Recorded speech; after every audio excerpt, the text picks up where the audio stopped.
15 பேத்துக்கு தால்ச்சா வைக்க போகிறோம். 1/4 கிலோ நல்லா சாப்பிட்டா ஒரு 12 பேர், நார்மலாட்டா ஒரு 15. மட்டனை ஆட் பண்ணிக்கலாம். எல்லாம் கறி தான், அதனால் நான் குக்கர்லாம் போடல. எப்பயுமே ஊற்றும் போது இப்படி கரண்டியை வச்சு ஊற்றுங்க.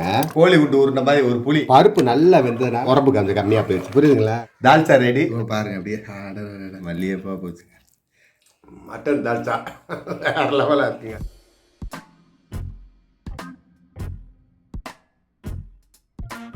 ஹலோ மாஸ்டர், இன்னைக்கு ரமலான் ஸ்பெஷலா மட்டன் தால்ச்சா. 1/4 கிலோ மட்டன் போட்டு தால்ச்சா செய்கிறோம். அதாவது ஒரு 15 பேத்துக்கு பர்சனுக்கு.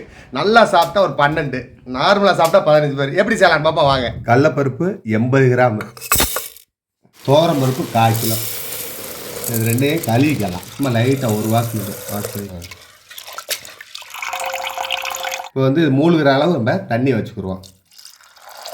இந்த பருப்பு பிடிக்கக்கூடாது. உங்களுக்கு மஞ்சத்தூள் ஒரு டீஸ்பூனில் 3/4 ஸ்பூன்.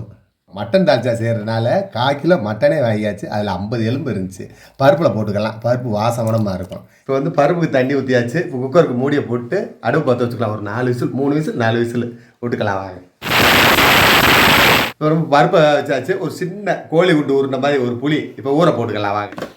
கழுவியாச்சு புளியை. இப்போ நம்ம ஊற போட்டுக்கலாம். கொஞ்சம் பிச்சு விட்டுக்கோங்க, அப்போ தான் நல்லா ஊறும். தால்ச்சாவுக்கு எடுத்து வச்சுருக்க ஜாமானை பார்ப்போம் வாங்க. அப்படியே கத்திரிக்காய் 1/4 கிலோ, பச்சை மிளகா ஒரு 5, மல்லித்தலை ஒரு கைப்பிடி, தக்காளி 2, கத்திரிக்காய் 400 தான் போடணும். நாங்கள் 1/4 கிலோ கறி போடுறதுனால 1/4 கிலோ கத்திரிக்காய் போட்டால் போதும். கழுவி எடுத்துக்கலாம். தக்காளி முழுசாக போட மாட்டோம், பயப்படாதீங்க. நான் அறுத்து போடுவோம். நான் ஊறட்டும் கொஞ்சம் நேரம்.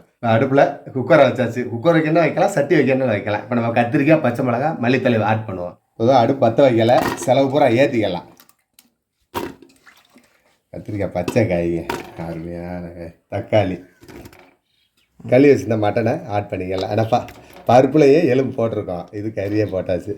பருப்பில் 50 கிராம் எலும்பு போட்டிருக்கோம். 200 கிராம் மட்டன் இந்த கத்திரிக்காய் ஆட் பண்ணியிருக்கோம். இன்றைக்கி மட்டன் தால்ச்சா வேறு லெவலாக இருக்கும். வாங்க பார்ப்போம். இப்போ பிரியாணிக்கு அரைச்சா பட்டைக்கரை மிளகாய் அந்த மசாலா தான். இதை 1/2 ஸ்பூன் போட்டுக்கலாம். வர மிளகாத்தூள் 1 ஸ்பூனு, மஞ்சத்தூள் அதே பொடி ஸ்பூனில் 1/2 ஸ்பூனு, சீரகம் ஒரு 1/4 ஸ்பூனு, பூண்டு 20 கிராம்,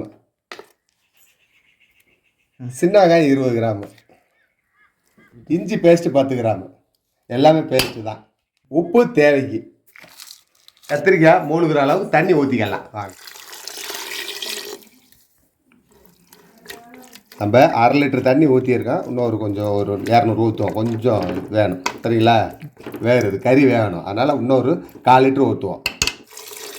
அடுப்பு பற்ற வச்சுக்கலாம் மூடியை போட்டு. நம்ம இப்போ இந்த நார்மல் மூடியை போட்டு அடுப்பு பற்ற வச்சுக்கலாம் வாங்க. குக்கர் மூடியெல்லாம் போட தேவையில்லை.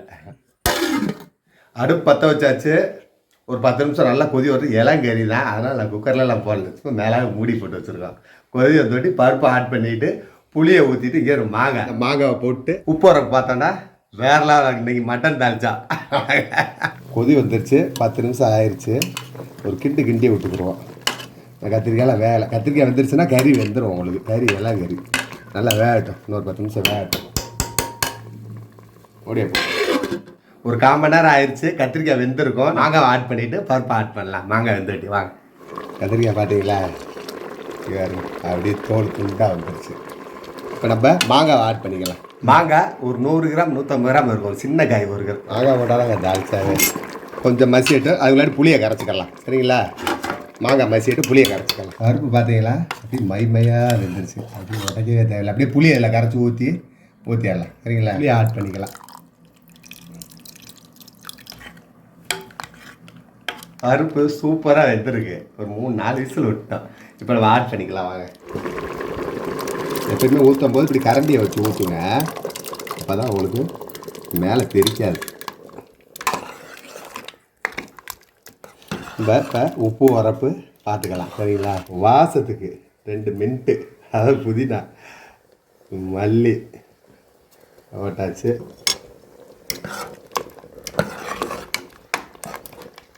உப்பும் உரப்பும் கொஞ்சம் கம்மியாக இருக்குது, ஏற்றிக்கலாம்.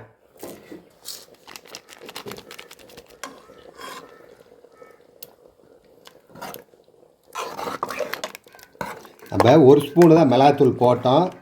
நம்ம பருப்பு நல்லா வெந்ததுனால கொஞ்சம் உரப்பு கொஞ்சம் கம்மியாக போயிடுச்சு. புரியுதுங்களா? நல்லா மைமையாக போயிடுச்சு. தாளிக்காதுன்னா லைட்டாக எண்ணெய் ஊற்றிக்கலாம் சரிங்களா? ரொம்ப ஒரு சிம்ட்டை, அவ்வளோதான். தால்ச்சா ரெடி. நம்ம அடுப்பு ஆஃப் பண்ணிக்கலாம். நம்ம இப்போ பிரியாணிக்கு ஊற்றி சாப்பிட்டு பார்ப்போங்களா?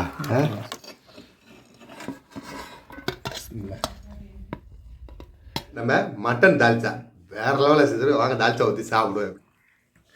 அப்படியே தால்ச்சா ஊற்றுவோம் பாருங்கள். அப்படியே நம்ம அப்படியே இல்லை சிக்கன் பிரியாணி இருக்குது பாருங்கள். அந்த வீடியோ அடுத்து அப்லோட் ஆகும் பாருங்கள். அருமையாக இருங்க. கறி வச்சு மட்டனுங்க எங்கேயோ இருங்க. அப்படியே மல்லிகைப்பா போச்சுங்க. சாப்பிடுவேன். மட்டன் தால்ச்சா வேறு லெவலாக இருக்குங்க. நெக்ஸ்ட் வீடியோவில் இன்னும் சிறப்பாக என்ன செய்யணுமோ எங்களால் முடிஞ்சதை செஞ்சு காட்டுறோம். இந்த இனிய ரமலான் எல்லோருக்கும் ரமலான் நல்வாழ்த்துக்கள்.